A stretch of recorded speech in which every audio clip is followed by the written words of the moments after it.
الحمد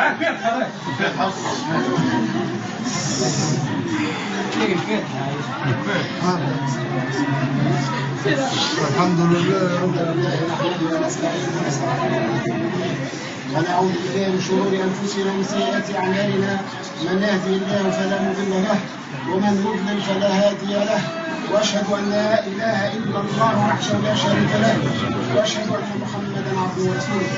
اللهم اغفر لقيس وارحمه، امين. اللهم عافه واعف عنه، امين. اللهم اكرم نزله، امين يا رب، مدخله، امين. اللهم نقه من الخطايا كما ينقى الثوب الابيض من الدنس، امين. اللهم اغسله بالماء والثلج والبرد، امين. اللهم ان كان محسنا فزد في احسانه، امين.